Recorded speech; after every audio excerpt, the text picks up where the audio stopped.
Hey everyone, Sirturmund here again.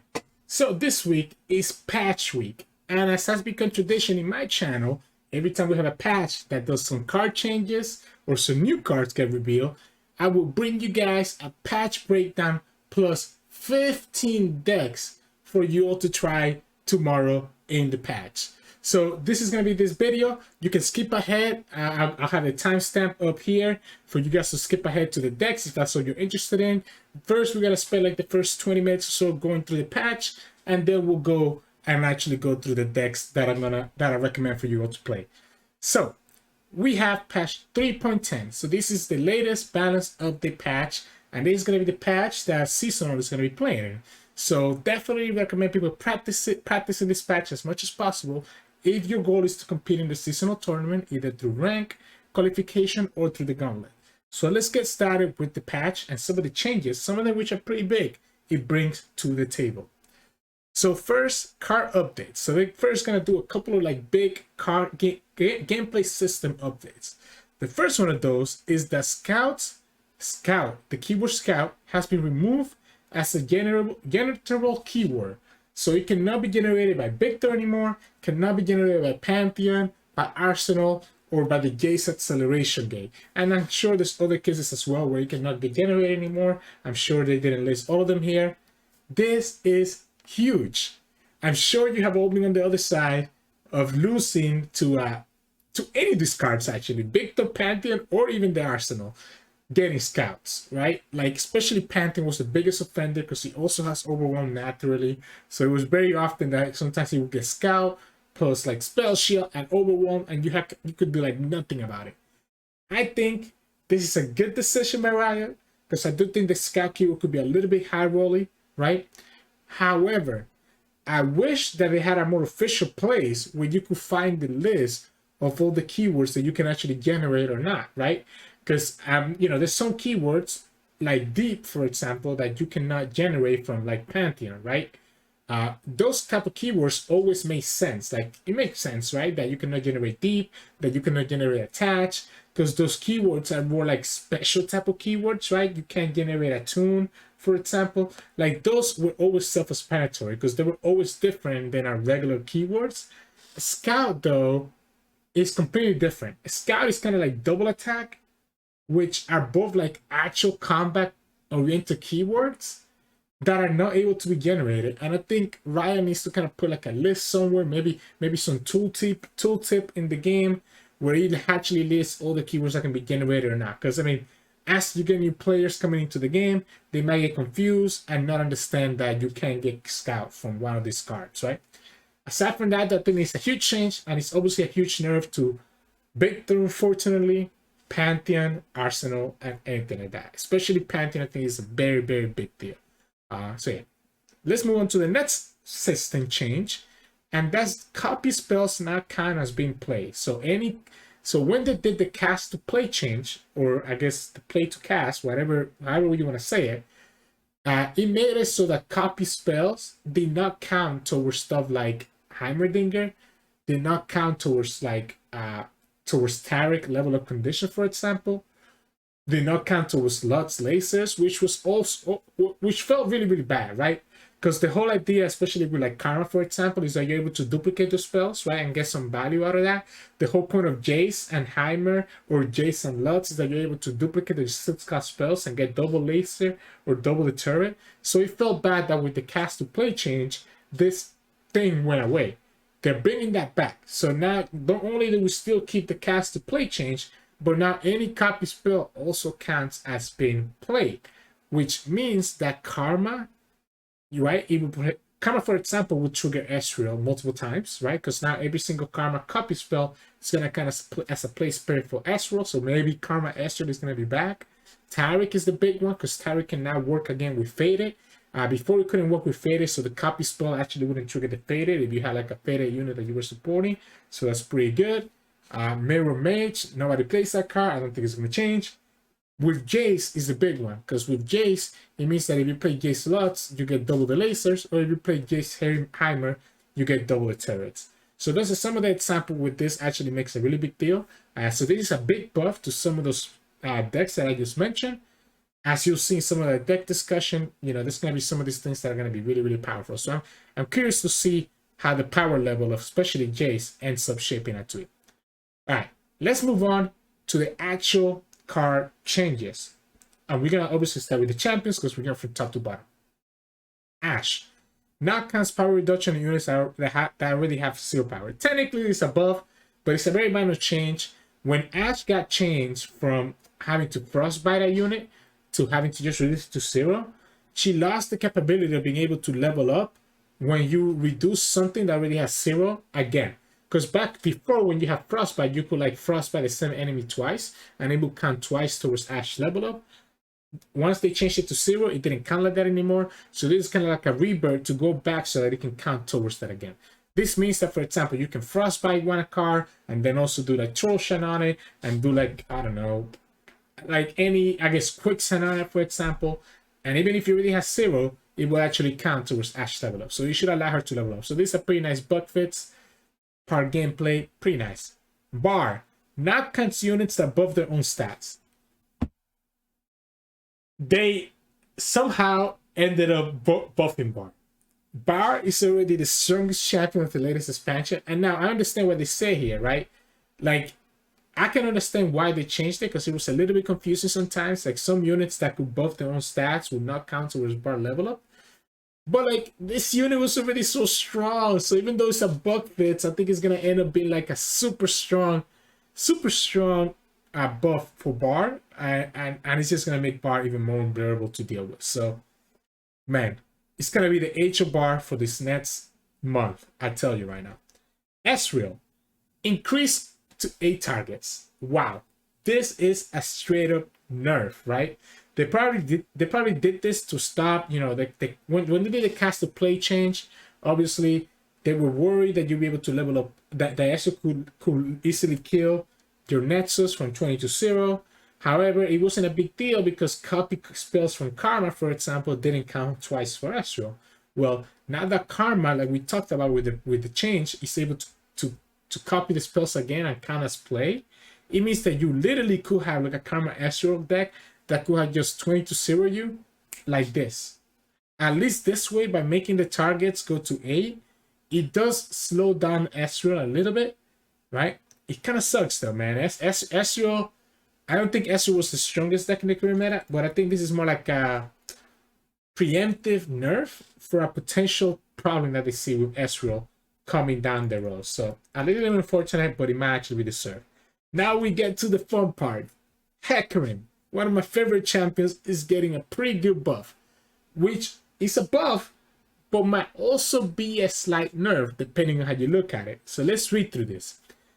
Instead of being ephemeral allies have +3/+0, now it reads, when I level up, grant ephemeral allies everywhere +3/+0. So this means is that once your Hecarim levels up once, from then on, every single ephemeral that you summon is going to have +3 attack, which is huge, right? Because now Hecarim doesn't need to be in the field. So the moment that you drop Hecarim down, which is easy to drop in already leveled up, well, I wouldn't say easy, right? It does take some work to level him up. But the moment you drop in leveled up, for the rest of the game, all your ephemerals are doing plus an additional 3 attack. So if you have something like Shark Chariot, this becomes really, this snowballs really quickly out of control, right? That is a buff, which is great. It's amazing. I love it. The slight nerf that I was talking about is that, read this. It says, when I level up, which means that you can only get the +3/+0 effect once in the whole game. This means that no longer can you do like a Harrowing and summon like 3 Hecarims or 2 Hecarims, right? And have everything be buffed by +6 attack or +9 attack if you have 3 Hecarim. So it is a slight nerf in some of those edge cases where you're summoning 2 or 3 Hecarim through the power of Harrowing or any of the other revival effects from Shadow Owls, like obviously Rekindler, for example. Now Hecarim and Rekindler having pretty much what I'm getting at is that it's a nerf to having 2 Hecarims on the field, but it's a buff to your Hecarim not needing to be in the field to buff with your ephemerals.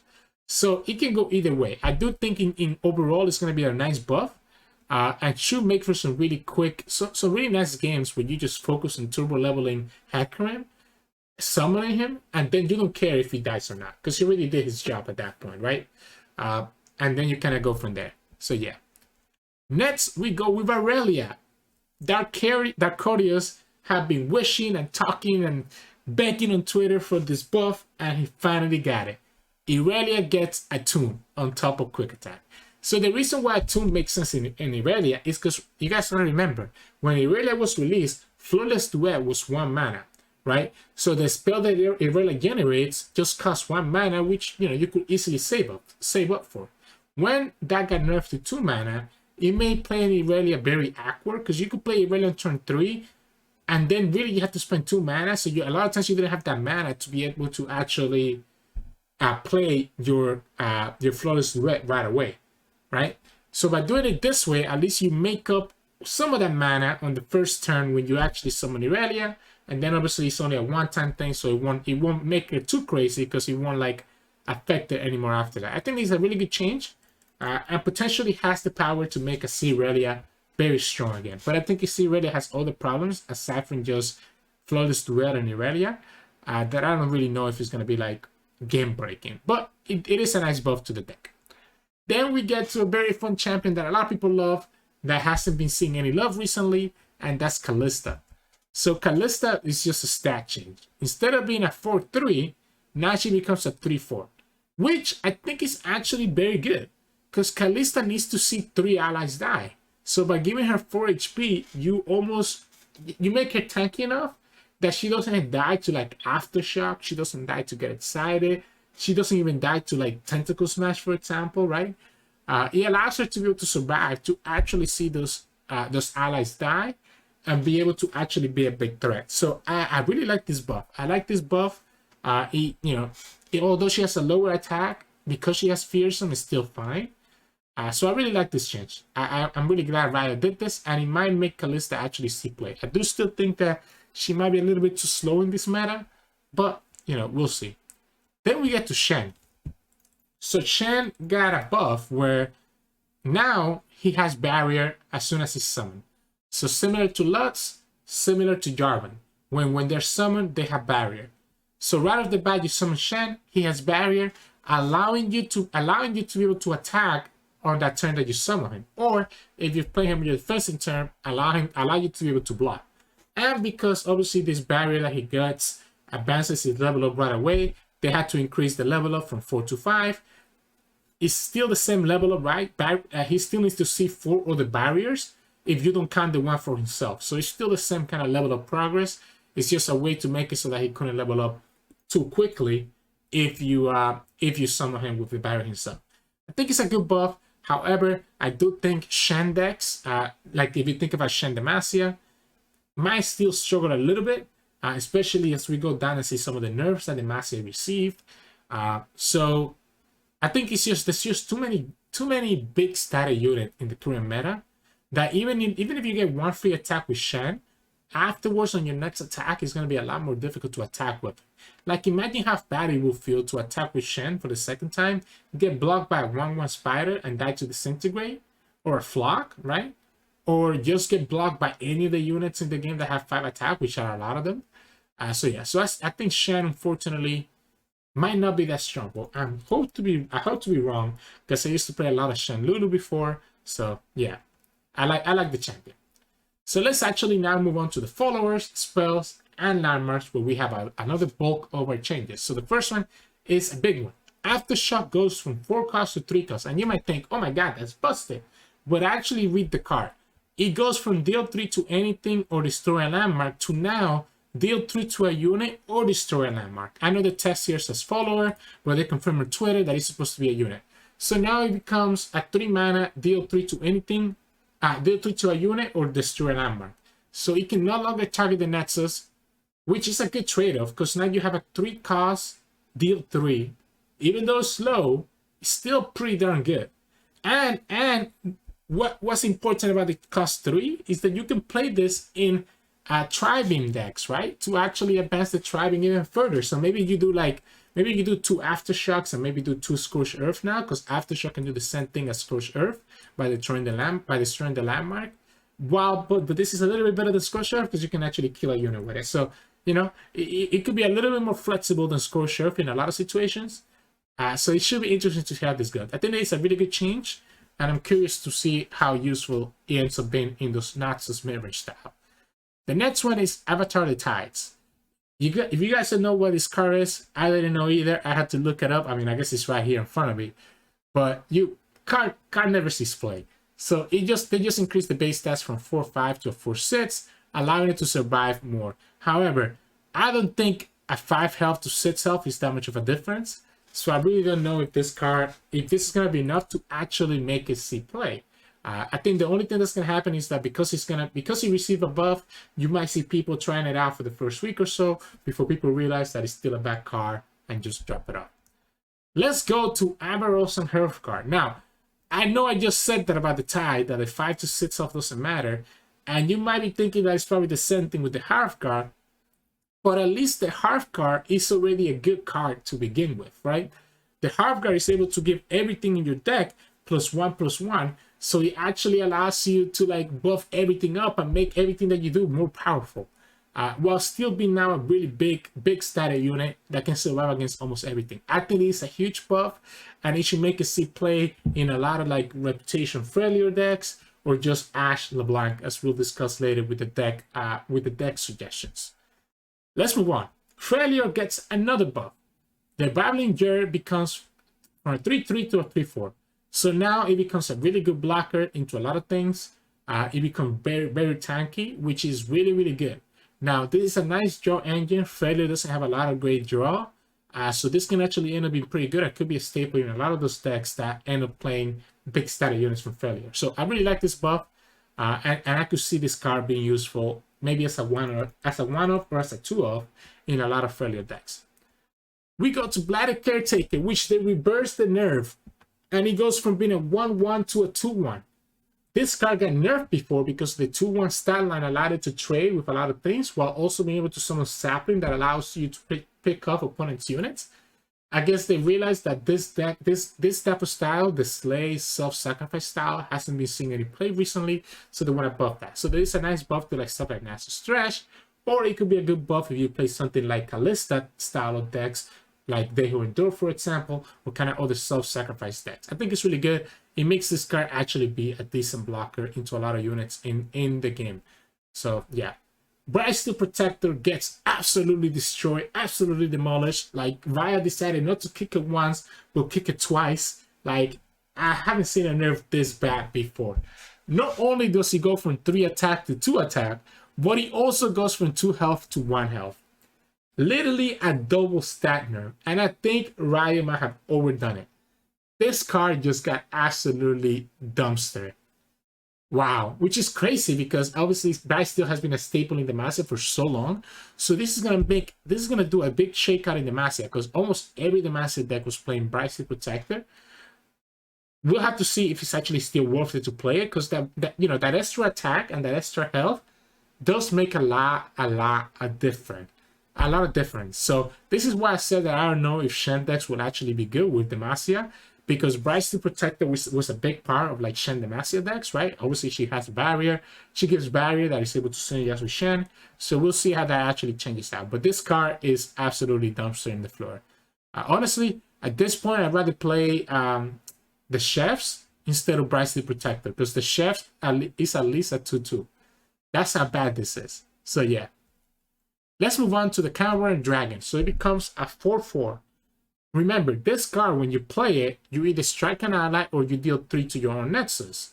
So you can you always want to synergize this to be able to slay one of your allies. So let's say that you have the Dragon Shower in the field. This is able to slay it, and now this becomes a 4 mana 5/5 with Fury, with Fearsome, that's also draining 1 from the opponent. It sounds good on paper, but this card has not been able to find a home because of just the general power level of dragons. And then I don't expect that to change anytime soon either. So I don't know if this is going to see any play. Shift Nakotak now becomes from a 3/3 to a 2/4. And when an ally transforms, it not only heals it, not only grants it +1/+1, but now also gives it impact. So by giving him additional health, it means that the Nakotak can actually stay in the field much longer and become a pretty good crazy engine that the opponent has to deal with. And now everything that's transforming is going to get impact on top of it. So all of a sudden you're starting to burn the opponent's nexus slowly, which is really good in my opinion. Now, the only problem with Nakotak is that I don't think there's enough good transform cards out there to be worth it. Stuff like the Gnar package is better off just playing like more aggressive, right? Stuff like Gnar 6, etc., where you don't really have enough time to do cheap Nakotak. But there is a deck that I think might be able to use it. Obviously, the synergy here is timelines, so hopefully, I recommend that deck, and you guys let me know how that goes. Now, we saw them buff Aftershock, and they went ahead and also buff Crumble. So this is kind of like a general philosophy that they're having of just buffing all the landmark removal. So this is going to be straightforward. So now Crumble is from 5 cost to 4 cost, and I think this is huge. I think people underrate how important cost changes are. Now, I don't think that this guy is going to be a staple by any means, but there's a deck out there that's already taking a lot of advantage of the Shadow Owl's Tailstone, which actually gives us access to Crumble, which is TF Nami Shadow Owls. So now this makes that Crumble play even nicer for them, because they can like, now they have a 5 mana against Vengeance, right, that they could use. Or if they need to destroy a landmark, they can also do it that way. So I think this buff is actually very good, very healthy. I don't think it's going to make the card busted, but it's going to actually make it useful, which is all that Riot is looking to do. Let's go to Disintegrate. So they changed the way Disintegrate works, where now damage mitigation prevents units from dying. What that means is that no longer is your unit gonna die through barrier, right? So that was the biggest complaint that people had, that if your unit had barrier, the opponent could still do Disintegrate into like Blaze Edge and kill your unit, even though you technically have barrier and didn't take any damage from the Blaze Edge. So this is to alleviate that feels bad effect. Obviously, this is gonna work with Disintegrate, Tough, etc., and other skills like that mitigate damage that you take, which is pretty nice. It's a good nerf to Disintegrate, in my opinion, as well, because it was like it wasn't an interaction that happened often, so it wasn't like it was happening all the time. But when it did happen, it felt really bad to happen to you. So I think it's a very, very good nerf. So I'm glad that they went about it that way. Let's go ahead to the next card, Embermonk. That's another card that once got released with Cannon, barely saw any play. Unfortunately, the Cannon package is in this weird position where a lot of their cards don't really synergize as well as they should with something like Cannon. So the Embermonk goes from being a 4 cost to a 3 cost, and the stats go down to 2/3. The cost change is great, it's amazing, right? The base stats are okay, because the idea here with the Embermonk is that it's getting an additional attack every time that you summon an ally. Now, the problem with this is that I feel like Bando City has a lot better plays than trying to commit to Embermonk that only has his quick attack and can be easily countered by almost anything else in the game.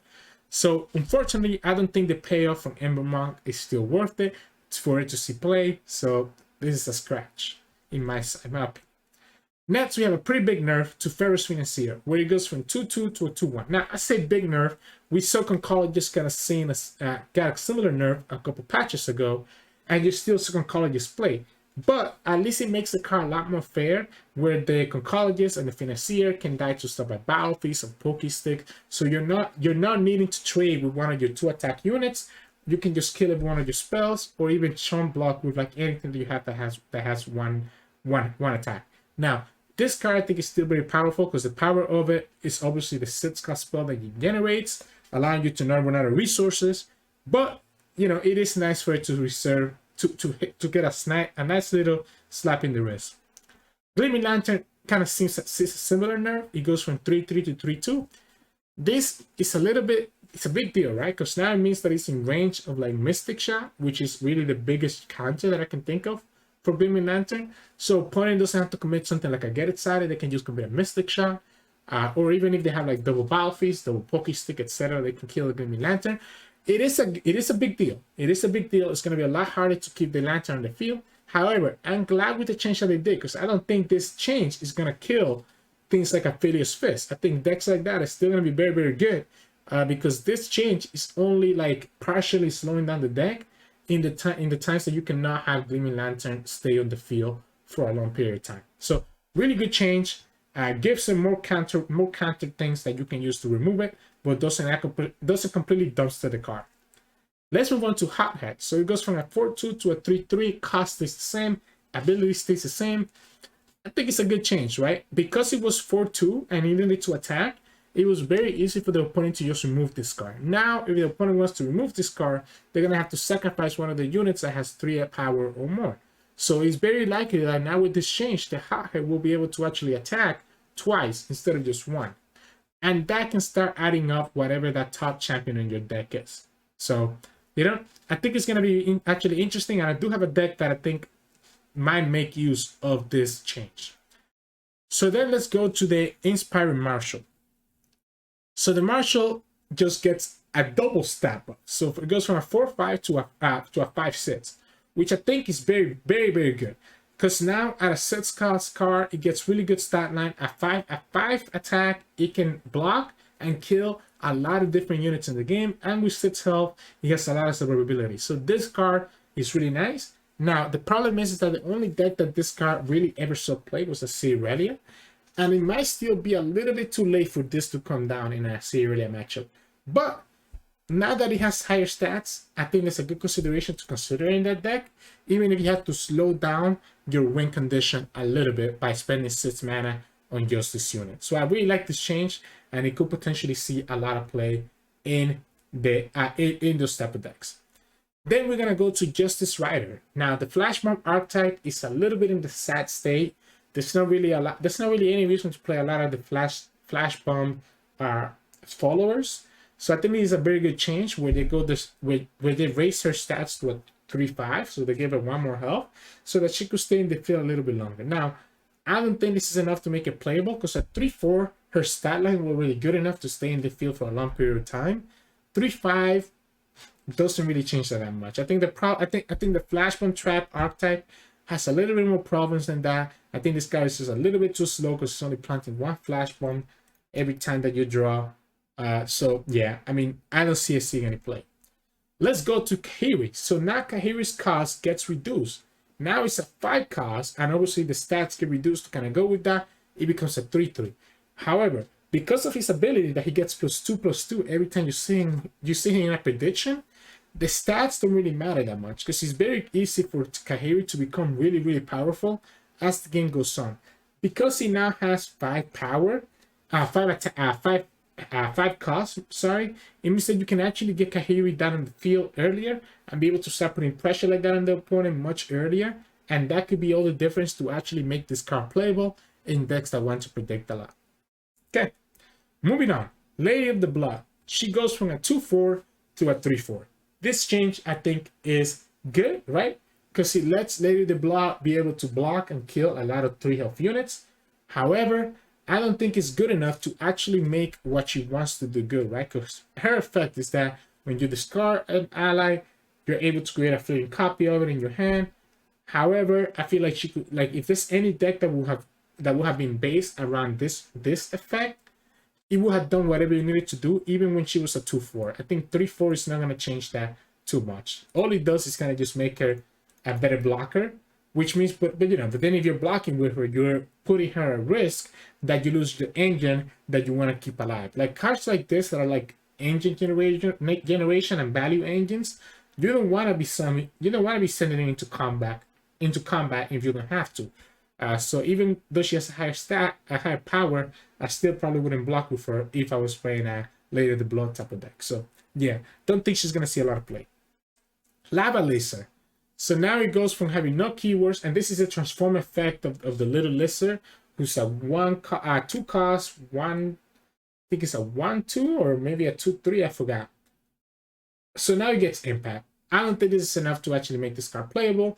I think flipping it, transforming it can still be a little bit awkward. Obviously, the idea is that you can synergize this with the buff that Nakotak got, so that then this becomes a 4/5 with impact 2. However, I think it's still a little bit too slow to try to play for the transform win condition without actually playing timelines in your deck. So yeah, I don't know if I like this. Here is one of the biggest nerfs of this patch. Legion Deserter. So it goes from having Overwhelm to having Fearsome. And this is absolutely huge, right? Because now it means that you're no longer able to do Legion Deserter Overwhelm with the Viego Legion Deserter deck and be able to put that pressure on the opponent. Now it's just Fearsome, which is not as impactful as Overwhelm was. Now, you can still do a crazy play where you can have your Legion Deserter get to 20 attack and be able to Atrocity, right? So Legion Deserter is still going to be a big unit that needs to be chump blocked every time. But without Overwhelm means that it's a lot easier to be able to chump block to make sure that you don't take too much damage from the Deserter. I really like this change. I think it's fair. It's better than trying to remove the encroaching miss interaction, because it wouldn't make sense to remove it. So I think this nerf makes sense, and it's gonna potentially probably kill that deck. To be honest, I think it's actually gonna kill that deck, because I think with Fearsome you don't get the same oomph as you had when you had Overwhelm. So yeah. Talking about transform cards, let's move on to the Morphle Shaman. So it goes from a 3/3 to a 2/4, meaning that now that he has higher health, he has a chance of surviving longer, right? He has a chance of surviving enough so that you can actually damage the Nexus and have it transform. And then it goes to a 5/6. Actually, it now becomes a 4/6. So the attack power did get nerfed on the level up version, but this is still, I think, above, because one of the problems with the Shaman is that a lot of times it could just die before it could actually transform to the Radiant. So by giving it more health, it means that it should be able to transform more often than not, and this could see some play in a lot of friendly or mid-range. So I think it's a very good change. Let's move on to one of my favorite changes that Riot has ever done. Petricized Broadwin. I've been talking about this nerf. I think it's a very fair nerf. I've been talking about this for ages. Instead of having Challenger naturally, now Broadwin works like Fleet Feather Tracker. When you summon an ally, grant me Challenger. This is such a good nerf, because now it stops the power of Broadwin on 2, just being able to pull and kill your unit. It slows them down just enough for it to be fair. And I really, really like it because of that. I think this is one of the best changes that Riot had done. I don't think it kills the card. It kills the card. I think it's still a very, very good card. It just slows it down a little bit, but it's still just as good as it was before. Well, not as it was before, but it's almost just as good as it was before. So yeah, I really like this. Talking about cards that got absolutely killed, this is one of them. Promising Future goes from 4 cost to 6 cost. There's no reason to ever run this card anymore. Maybe in some throw matchups you can still run it, but I feel like it's so expensive at 6 cost that it doesn't make sense to actually run this ever. Like ever.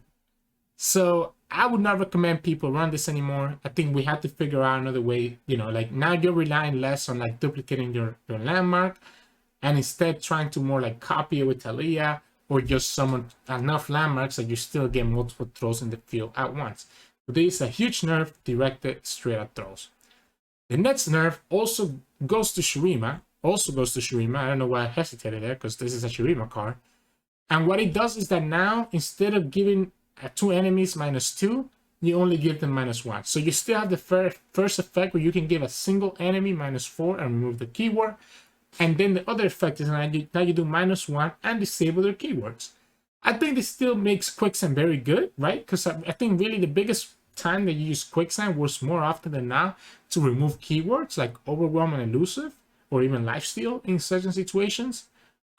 So I don't think the -2 matter as much. Now it does matter in a lot of situations, but I still think this is a decent change and should still be able to make the card be useful. So yeah, I like this change. The Stellacorn goes from a 4/5 to a 5/6. We're seeing a lot of these double buffs in this patch. So now that it's a 5-drop with 5/6 stat line that heals your Nexus and your ally 3. Now, the weakness of this card is that obviously the heal archetype like Tikaraka is a little bit weak in the current meta, but this actually is such a good body that potentially you should be able to play this in those type of decks. Because you get so much value here being able to heal an ally and your Nexus, while then having like a really good chump blocker that has 6 health. I really like this change, and I'm actually kind of interested to kind of experiment with this on a potential TK Raka deck. Let's go to one of the biggest winners of this patch, which is Riptide Reds. It goes back to having Cannon Barrage 7 times. So if you guys didn't know, it used to always be 7, then they nerfed it to 6. So now we are back to 7. The extra Cannon Barrage could make all the difference, especially as we try to combine Riptide Reds with either Ezreal or with any Tybaulk, right? If you play Bilgewater plus PNC with Ezreal, Riptide Reds is able to pretty much turbo level Ezreal in 1 turn, because each of the Cannon Barrage counts as a target for Ezreal, so right away you get 7 out of 8. If you play Riptide with Twisted Fate, Annie, and Tybaulk instead, then it means that there's going to be an additional Cannon Barrage that is potentially doing an additional point of damage, because you usually have Tybaulk before you play Riptide Reds in that deck. So I think this is a really good nerf, a really good buff, and choosy Riptide Reds have a lot of play again. Let's go to another big nerf of this patch, and this is Sands of Time. So now it makes it so that Instant Sentry is now fleeting. Now, it might not seem like a huge nerf, but it does. It is a big nerf, because a lot of times you want to hold that Instant Sentry to potentially, let's say if you have a troll that's only like a 3 cost left, or a 2 countdown left, and you don't want to use Sands of Time on it because you want to first duplicate it with Talia or something like that, right? I mean, I guess 2 is not a good example. What is it? Yeah, 3 or 4 countdown left. You want to be able to duplicate it with Talia first and then do the Sands of Times on one of them to be able to trigger the troll. Now you can't do that much unless you use this on your offensive turn, which is usually worse than using this on your defensive turn. It's still pretty nice though for trolls, because you can just use this to block a lot of damage and then just put it on whichever one of your trolls has the longest cooldown still on the field. So fair nerf, fair nerf. I think it's still gonna see the cards he play, just will not be as oppressive as he once was. Let's go to Squeaker. Squeaker is the Mecha Yordle that when you can discard a card to create a Mecha Yordle in your hand, and this just goes to 2 health. So by being 2 health, I guess it allows it to be an okay blocker into certain things. I don't think the 2 health is gonna matter a lot here, right? I think I would have preferred this to go to 2 attack. I think if it was 2 power, it would be a lot better, because that way you can actually use this to block, and it becomes a good blocker. I know it has augment. Right? So but you still need to be able to have play the Mecha Yordle that you created right away to actually make this be a 2 attack. And I don't know how often that's actually going to happen. It is an interesting change though, and I'm definitely going to try it out in some of my Mecha Yordle decks to see how that goes. Then let's go to the Arsenal. So the Arsenal now goes to a 9/7. So it was an 8/6, goes to a 9/7. And the reason that I did this is to make up for the fact that they remove Scout from the pool of keywords that this guy can generate. I think that's fine, right? I mean, losing Scout is the biggest nerf for this card, right? Because you need a Scout, right? Arsenal will always come down with a lot more keywords than Pantheon, usually 8, 9, or 10 for decks that dedicated on having Arsenal as a win condition. And a lot of times you were hitting that Scout keyword, which is very important with Arsenal when it ties with Overwhelm or Elusive.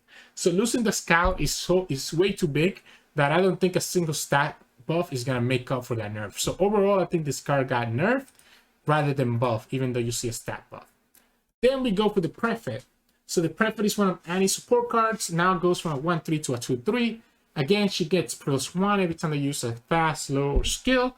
However, she was a little bit too slow at 1 attack. So at least with 2 attack to start with, you're able to do some nice blocks. If you're going against aggro, for example, you can block like a House Spider, for example, and stuff like that. And then be able to set up and try to make her bigger and bigger every time that you use another skill and stuff. So it's a good buff. I don't expect this card to see any play though, because I think her effect is a little bit too slow to actually materialize into anything worth playing.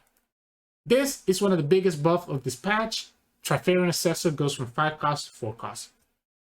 4 cost is absolutely huge, and it's what this card was before when Ashe Natsu was very popular. I think people underestimate how big of a change this can be. Now, you're still probably not going to play here on curve, but it allows you to play her later on in the game while still keeping mana to be able to play something to follow her up with, which is one of the biggest deals. Like the fact that you're able to save an additional point of mana when you play her can actually make the difference in a lot of different matchups. Like that one mana is a lot more important than people realize. So yeah, so very excited that we saw this change here, and this together with the half guard, together with the Ashe buff, and even the battling jerk might make Ashe Naxos make a huge comeback again in the meta. Alright, let's move on to the Vanguard First Blade, which goes from a 2-2 to a 3-3. It's a nice little buff. It means that right off the bat, he's starting out with 3 attack, and when he attacks, he now becomes a 5-5. A 5-5 is a huge stat line, right? We're talking about a 4-drop unit that's pretty much a 5-5. This no longer dies to stuff like Mystic Shot, so it's very likely that this is going to be able to get a lot of attacks in. It's going to be able to at least get one attack in and become a really big unit that the opponent has to block. Heck, it's an elite, remember, so this could be a really good inclusion to elite decks, because if you have the Battlesmith, then you drop this down, this is already a 4-4 that's continuously growing after that. Opponent's going to have a lot of stats to be able to get rid of this. So I think it's a really good buff for elites. Even Riot says this here, what's the patch without a random elite buff? I agree with that. I just having a hard time deciding which cards in the elite package would you replace for the first blade to take their place. But I do think this card is actually very good, and it could even see play in other type of decks that want to go like big units, right? So we'll see how that goes. Apparently, Riot thinks that Ionia has been a little bit underrepresented. Obviously, they haven't been playing Bar Ahri in the past couple of weeks, so they decided to buff the Winfred Hatchling from 4-2 to a 4-3. I think it's actually a pretty big buff, because this is already a 4-attack elusive that used to get punished by a Mystic Shot. So now not only does it buff all your other elusives in the board by +2, but now it also has 3 health, which means that the only thing that can kill this is like Aftershock or Get Excited, meaning that more likely than not, you are going to get smacked by a 4-attack elusive, plus all the other elusives that this card buff. It's a huge buff. I don't know what Riot's thinking. I think this card is going to see a lot of play in a lot of elusive decks.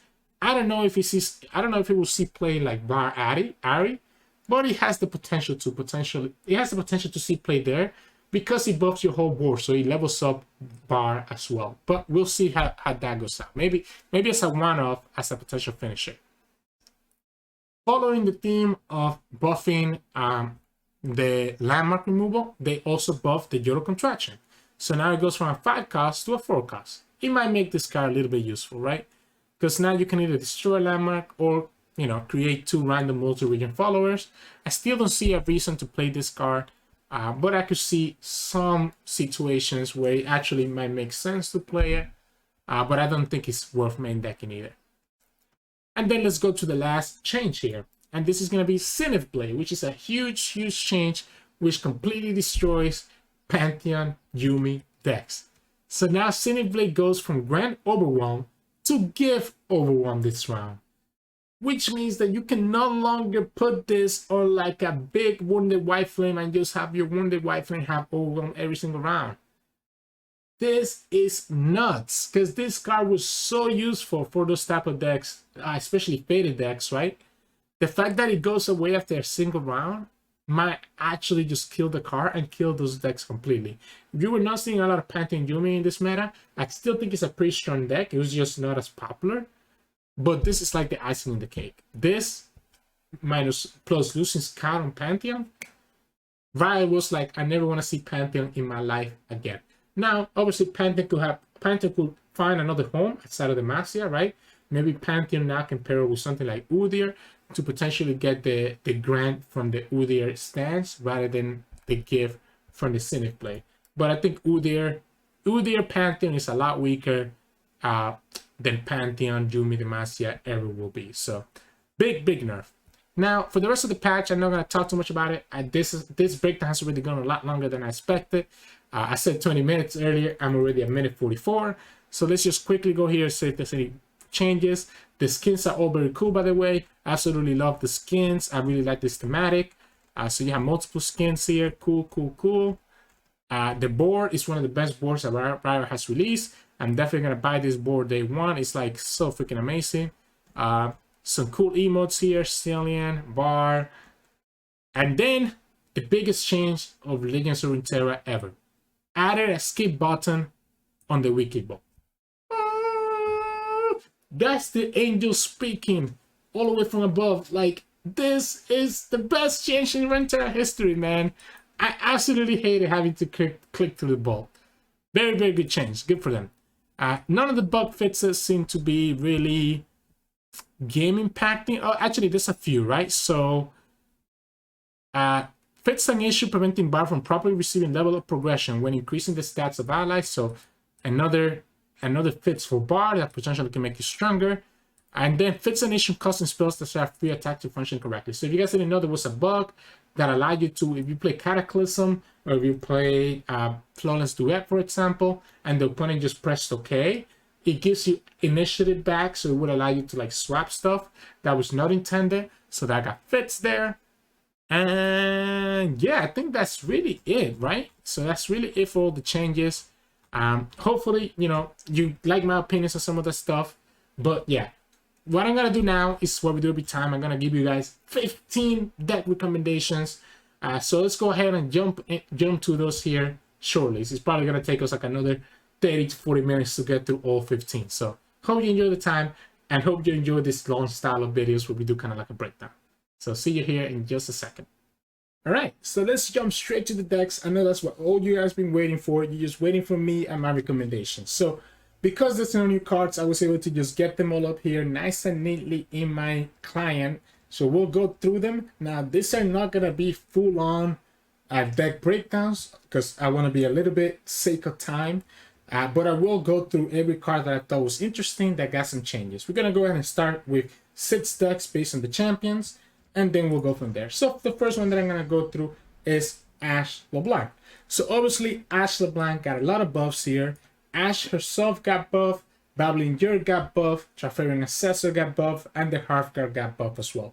All these buffs can make this deck be really, really impactful, right? It's a combination of a freeze plus reputation deck, since we're also playing LeBlanc, and we're playing a lot of 5 power units and even a tactician allowing us to go to rally.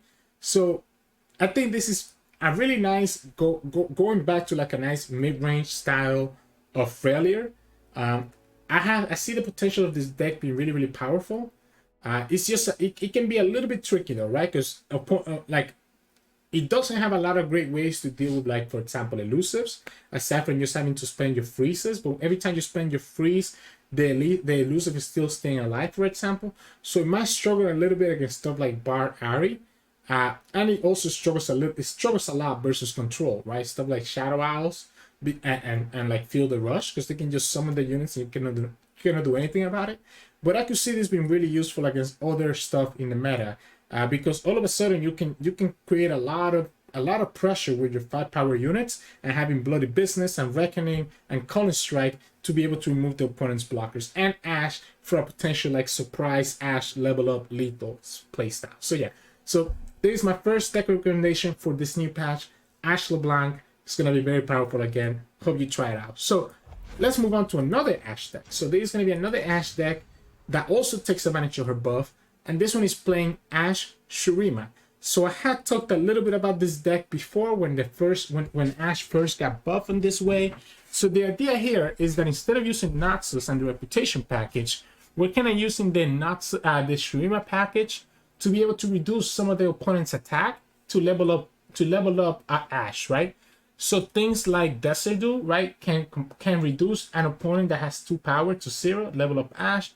Quicksand can do -4, bringing something to 0, allowing us to level up Ashe. And even something like Sands of Time. This is the new spicy addition here. If you're going against a deck that has like a really wide board, you can literally just Sands of Times, right? And turbo level Ashe in one shot, depending on how many units they have in the field. And because we're playing Akshan in this deck, right? The instant sentry doesn't go to waste because we can just do it on the Warlord's Palace or we can do it on the Warlord's Horde, right? The rest of the deck is just playing a lot of Shurima package. Because we're not playing Noxus, we do lose out on those big attack units. So I think it's important to have stuff like a Cow Reaper that can just push a lot of damage through his Fearsome, Treasure Seeker because of the Walking Sands, obviously, right? Heck, even the Bruce, even the Vagabond could be a decent attacker, because that's the only weakness of this deck, that it doesn't have a lot of powerful attacks. Now, I do like the fact that we also have Babbling Beard here, because you can always pull the Ashe. She's our only 5 attack unit. Because Ashe, I think, is the most important part of this deck, allowing you to potentially level her up and be able to push lethal damage that way. Obviously, the action is there to kind of add some consistency in there. So, there is another Ashe deck that you can try out with the new buff to Ashe. Let's move on to Hecarim. And with Hecarim, I wanted to first start with Lucian Hecarim. So obviously, if you guys don't know this deck, the idea is that you can level up Lucian very quickly because of all the ephemerals, while at the same time being able to level up Hecarim. And the Masia gives us access to a nice little card called the Grand Plaza. So if you haven't seen this card before, you can play the Grand Plaza down on the field, and then all you have to do is just summon ephemerals, and now your ephemerals are going to have Challenger, allowing you to be able to get favorable trades into units, onto actual units that the opponent has. So all you're doing is sacrificing ephemerals while killing the opponent's unit, right? Because this also gives your ephemerals +1. So it gives them Challenger and it gives them +1. So this can synergize really well with stuff like Onslaught of Shadows, Hunter Relic, right? Because you end up summoning 3 units that all have Challenger. And then you combine that with Lucian, combine that with the Hecarim level up, and now you end up with a deck that's just putting so much pressure on the opponent that they're going to have a hard time. I even added the Blighted Caretaker back in here because he does give us 2 samplings that all have Challenger, which can potentially, again, allow us to turbo level Lucian or turbo level Hecarim. I think this deck actually has the potential to be really, really strong. I even put the Oblivious Islander here. And the reason that I like the Oblivious Islander is because he allows us to potentially summon Hecarim 1 turn earlier, right? And level up Hecarim right away. Because remember, now, as soon as he levels up, he will grant all ephemeral allies +3/+3 for the rest of the game. So we want to be able to level up the Hecarim, the earlier the better, so that all the rest of our units are able to get that crazy value from that. So yeah, I think this deck has the potential to be nuts. So this is another one of my recommendations of things that you can try out for this patch, which, you know, it's technically tomorrow for mobile users, but as you can see by the fact that the Hecarim change is already here, it already came out for PC. So you can play it tonight as soon as you watch this video. Let's move on to the second Hecarim deck that I have, and this is going to be Hecarim Zed. So you guys might have seen this deck in one of my videos from almost a month ago now. This idea was from a player named Drakos, who came up with this elusive aggro type of style using ephemerals. Now, since then, there were a couple new cards that got added, right? Like Station, which I think it fits really well into this deck. Dragon Ambush, I like one off as a way to potentially heal. And now, obviously, the Hecarim level up, which is going to be very important with this deck, especially as you combine it with Shark Chariot. And this is very similar to the Hecarim Lucian deck, except that the way that this deck wins, if you guys haven't seen my video, is that you have your big Shadow Assassin, Apprentice, or Greenglade duo that are able to just push so much damage because of how big they can grow with Hunter Relic on Onslaught of Shadows and Shark Chariot getting summoned, which is going to buff all these units over and over again. You combine that with stuff like the Soul Shepherd, and all of a sudden your ephemerals themselves become really big threats. All right, a Station can be really good because you can get rid of a blocker. It's also another ephemerals that can buff your units and level up the Hecarim. Sex synergizes with this unit, etc., etc. This deck, I think, is another deck that's going to be really, really good. I think between this deck and the Lucian deck, it's going to be hard to tell which one is the best Hecarim deck, but I like them both a lot. And I'm going to be playing a lot of Hecarim in this patch, and that's probably what my video is going to be on tomorrow. Let's move on to Kalista. So he's another champion that got buffed here from Shadow Isles. So now Kalista has better stats, right? Meaning that she stays alive in the field longer. Now, when I'm thinking of Kalista, I could have done the ephemeral routes like we just did with Lucian with Hecarim, but I actually think I wanted to go more for like a Fearsome, Mistwraiths, Slate type of package, right? So this is a mono Shadow Isles deck that's really playing more for Fearsome win condition, with Kalista as like an additional alternative win condition that can keep resummoning the Mistwraith over and over again once the Mistwraith gets strong enough to be able to buff the rest of your Mistwraith over and over and over again. Then obviously you can finish it with like a big hand ruin, etc.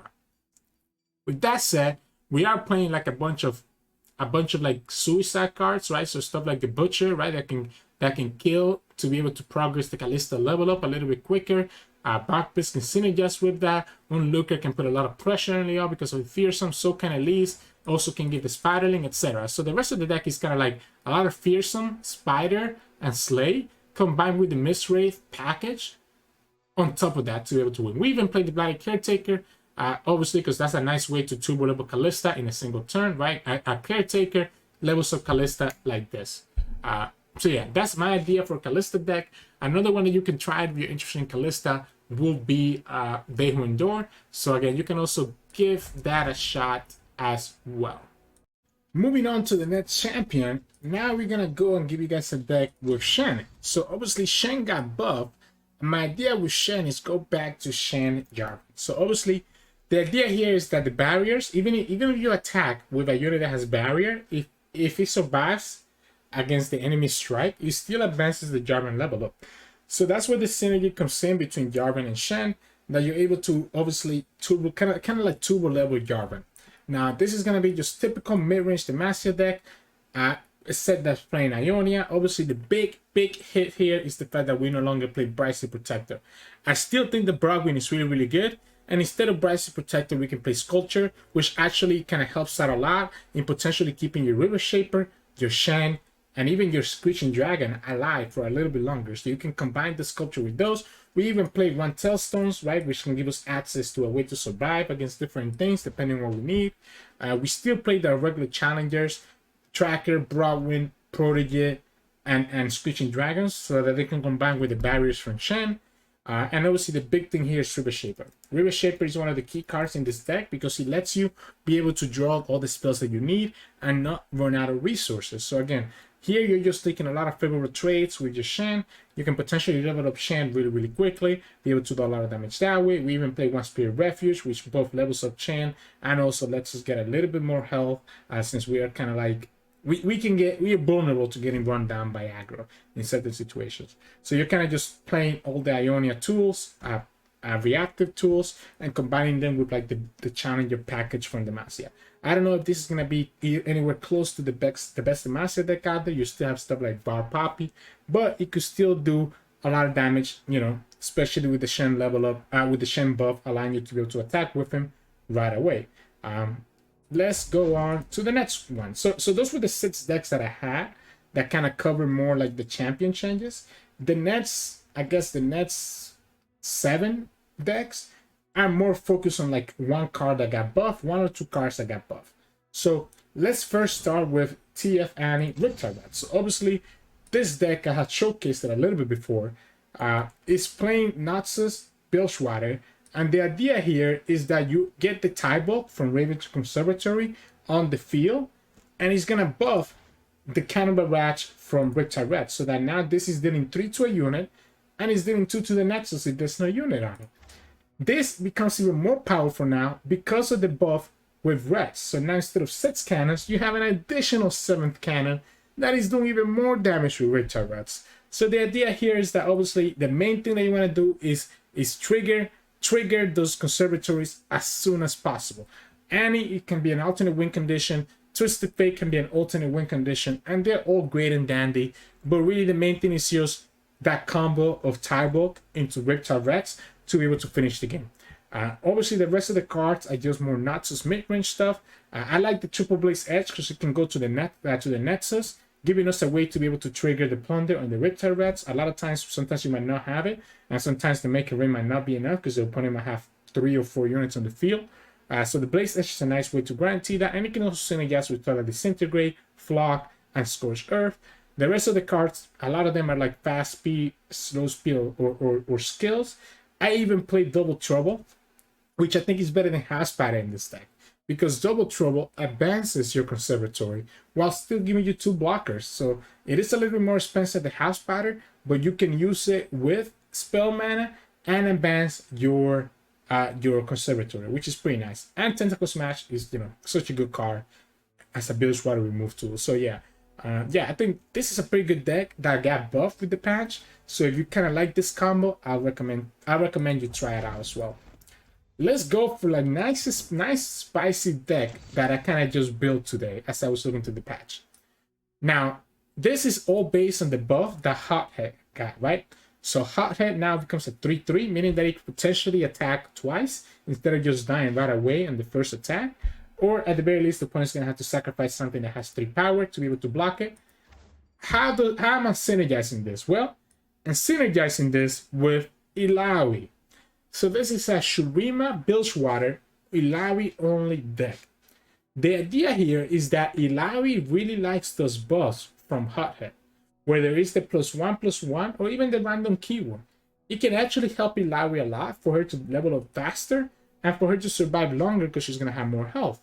The rest of the package from Shurima and Bilgewater is just either the Illaoi package from Bilgewater or like survivability tools from Shurima to actually let you get there. Not only that, but we even play Rattle Negation, which again can combine with the Hothead and can draw us the champion. Now, obviously, the Rattle Negation, sometimes it might not draw you the champion that got buffed from Hothead, but it can still combine with that regard. So, the other key cards here, I even played one Chamber of Renewal because it can synergize with Illaoi pretty good, given her spell shield. Stuff like Desert Duel are really good because it can synergize with your tentacles to progress the Illaoi level up. Obviously, a lot of times you have really big tentacles. You go and play the full package with Seize Boys, Tentacle Smash, Lookout, and Anna Kaboros, allowing you to always have like big tentacles on the field. And the key part that Shurina gives us is access to Rattle Negation, Quicksand, and Ancient Hourglass. All 3 which can be very useful to save ourselves and keep our Illaoi alive longer. This is a really interesting deck, and I think it actually looks very fun. So I might try it out as well myself. Maybe the second or third video that I post on this new patch, because I do think the Hothead has a potential to kind of create some very like high roller scenarios. So very interesting to kind of play around with the card. So yeah, let's move on to the next one, which is going to be a Nakotak deck. Now, I say Nakotak, but this is my classic Timelines Rissu deck. So you guys that have been in the channel long enough know what I'm talking about. So the idea here is that concurrent timelines can synergize with Rissu, their Silent Storm, so that the 1/1 can convert into something else that costs 5, and while also still summoning the Storm Cloud. So usually you do timelines, Rissu, and you're able to have like a really big board that can get really big really quickly. It can also synergize with Loot Traveler, so 10 out of the Terror. There's a lot of good hits with the 4-drop units. The idea is that you're getting the value from these cards and then convert them to better cards. Now, it's pretty much the same deck list that I used to run, except that I am putting 3 Shift Nakotak here. Now, it's a little bit anti-synergistic, because if you play Nakotak while you have concurrent timelines active, obviously the Nakotak is going to transform into something else. So ideally, you actually want to play Nakotak as your second unit on the turn. So that means that you either, let's say on turn 5, you can play a Conchologist and then the Nakotak. And then from then on, turn 6 forward, that's where you're going to get the value from Nakotak. Or maybe you didn't use timelines on turn 1. Maybe you get both timelines and Nakotak, and now you don't have to play timelines on turn 1. Now you can just go and play the Nakotak on turn 3. That also helps in some of the accurate scenarios where sometimes you don't get timelines on 1. Let's you play Nakotak on turn 3 while you try to draw into the timelines with any one of your draw engines like Tantric or the Station Archives. I think it's worth it to try it out and see how it works, because it can be a really good engine, and all of a sudden all your units that get transformed start becoming more and more powerful because now they go +1/+1 plus impact, which is really, really, really good. So I really like this guy in this deck, and could make it for a very nice, interesting addition to it. And then let's go into the next one. So the next one that I have for you is a Mecha Yordle deck. Obviously, this one is based on the fact that Squeaker got buffed. So this is a Rumble Sion deck. Now, you might think, and also Papercraft, right? So you might think, what is the synergy with this? Well, the idea is that you discard the Sion with the Rumble, and now your Rumble has Overwhelm. Simple as that, right?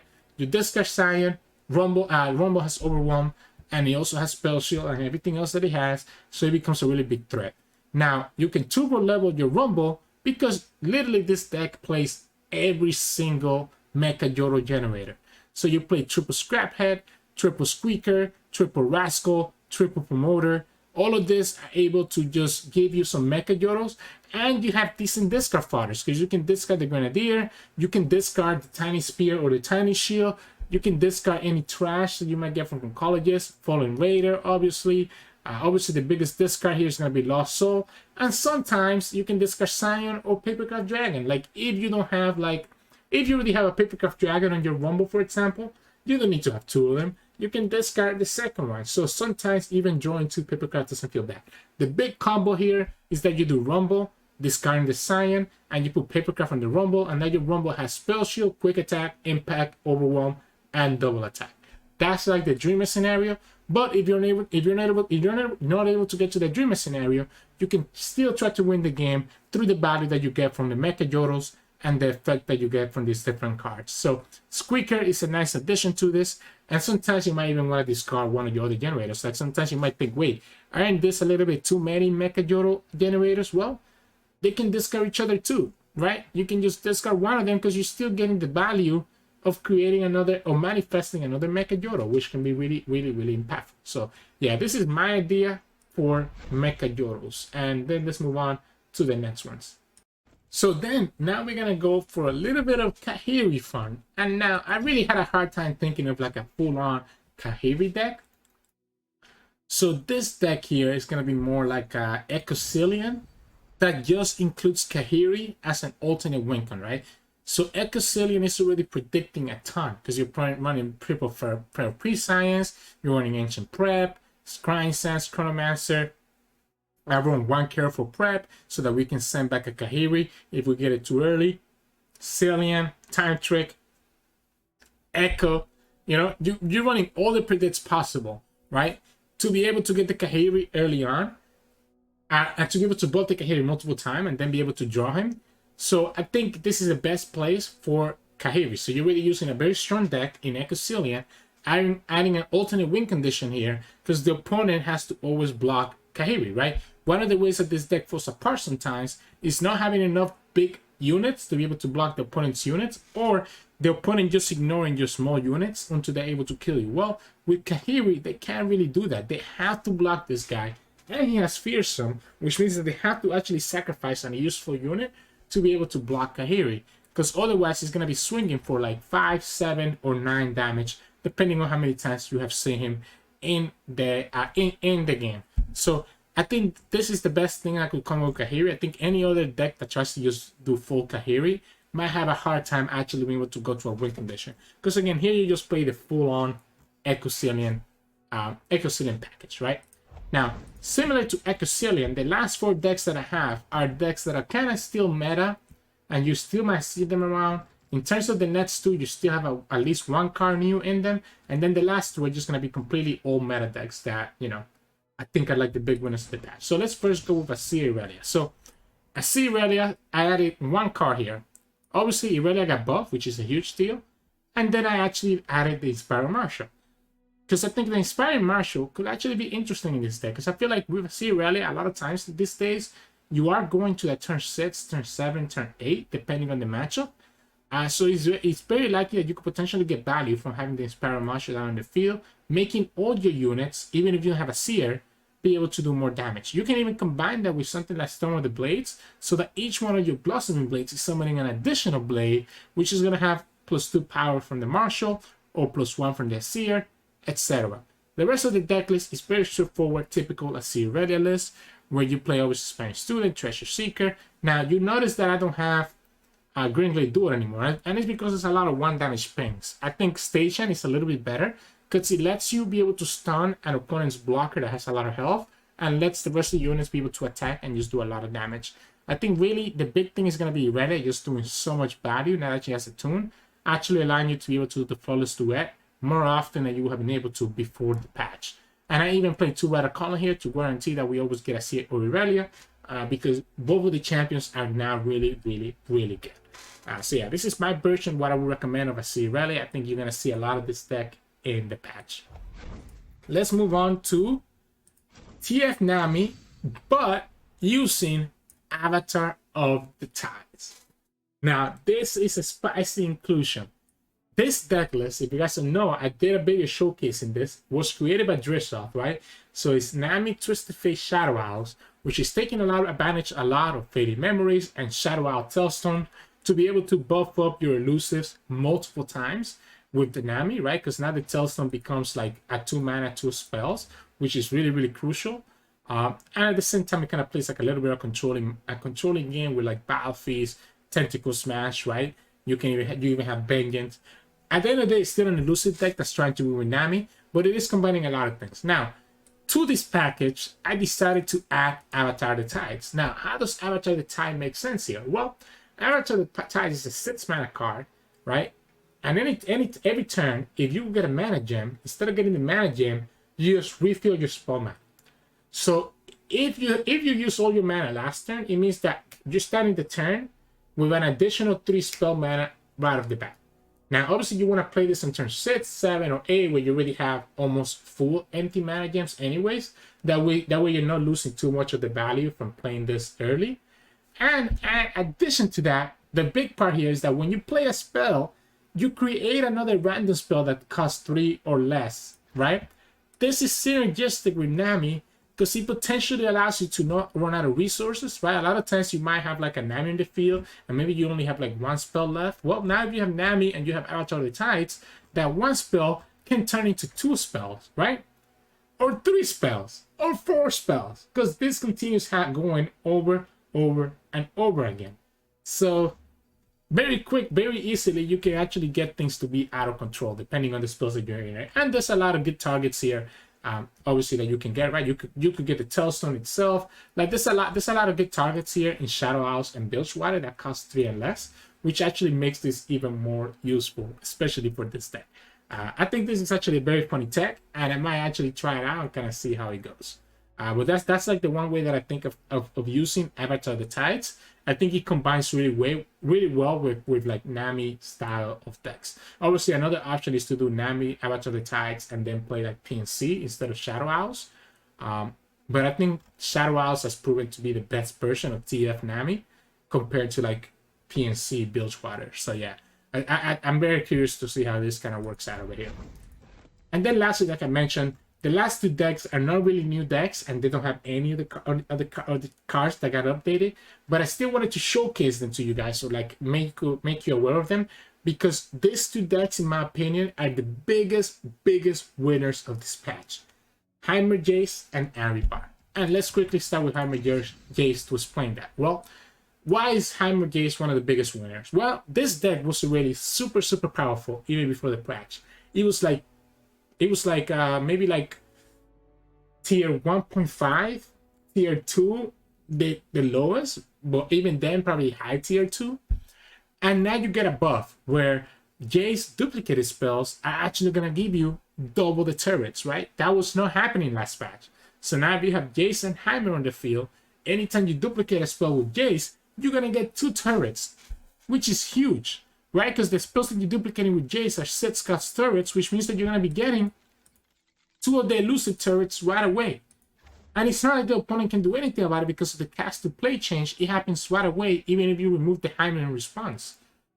This is amazing and such a big underrated buff. Yeah, you can talk about how Financier got nerfed, but this nerf doesn't matter to this deck, because this deck all it cares about is the 6 cost spell generation. Heimer and Jayce are going to be a menace. And I think if you just want to climb and you're serious about climbing, this is one of the decks that's going to be most powerful. And I recommend climbing with it if you're kind of interested in that. Similar to that, another deck that's still going to be really strong is the one that I showcased yesterday, that I reached Masters with my EU account. And this is going to be Ahri. You can see that video literally from last night. This deck dodged every nerf, right? Bard did not get touched at all. In fact, you could even say that it got buffed.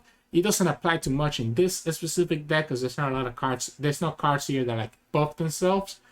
But this is huge. This deck dodged every nerf, while every other strong deck in the meta got nerfed, right? Obviously, the master deck got nerfed by Brightsteel and Broadwind both getting nerfed, right? Viego got nerfed. The big Legion Deserter, which is the Viego Legion Deserter deck, got nerfed. Heck, Even Quicksand got nerfed, but I think Quicksand's still really good into this deck because obviously Quicksand still removes the elusive. But you know, even getting rid of that 1 damage on the Quicksand could make a difference in certain scenarios. Trolls got a huge nerf, right? So this deck ends up being very, very powerful now because he didn't get touched by anything and he was already dominating the leaderboards. So I think that's still going to continue to be the case. So if you're looking for just try hard, I want to climb right now, and I want to climb faster, it's either this deck or Heimerdinger Jayce that I recommend. But, you know, I digress. I think Riot is going to realize really quickly that it was a mistake to not touch. But that's it. Whew. I'm out of breath. Those are 15 decks that I recommend try out in the new patch, which supposed to release tomorrow on Wednesday, but it's already live tonight on the PC client. So if you're a PC player, you can go ahead and already try out these decks right at the back. We'll be back tomorrow, as always, with a latest Runeterra video on the new patch. We're probably going to start out with one of the Hecarim decks and undecided of which one I want to try out first. So yeah, as always, if you like the video and you like the content, please make sure to like the video below and subscribe to us. We post LOR videos every single day. You can also find us on Twitch at Sirturmund, where we stream 3 to 4 times a week, and we're gonna be streaming tomorrow night on Wednesday night on the new patch. And you can also find us on Discord and Twitter. The links to those are both in the description below. Thank you so much for watching. Hope you enjoyed this breakdown and all these decks. Good luck in the patch, and I'll see you all again tomorrow.